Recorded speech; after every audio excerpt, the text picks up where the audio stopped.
শীতকালে আমরা যে সমস্ত ভর্তাগুলো খেতে পছন্দ করি তার মধ্যে একটা অন্যতম ভর্তা হলো ফুলকপির পাতা বাটা। সাধারণত এই পাতাগুলো আমরা না খেয়ে ফেলেই দিয়ে থাকি, তবে বেটে খেলে কিন্তু বেশ লাগে গরম ভাতে।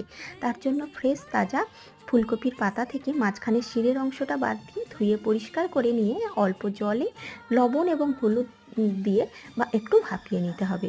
ভাপানোর শেষে তুলে একটু ঠান্ডা করে নিয়ে মিক্সির গ্রাইন্ডারে নিয়ে তার সঙ্গে অল্প কাঁচা লঙ্কা আর একটু আদা দিয়ে একদম মিহি পেস্ট করে বেটে নিতে হবে।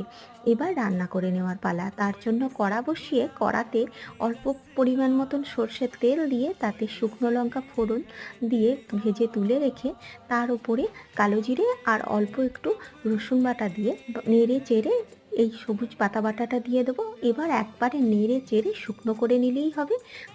নামানোর আগে নুন মিষ্টি দিলে। এবার গরম ভাতে খেয়ে বলুন এটার স্বাদ কেমন লাগে। রেসিপির ফুল ভিডিও আমার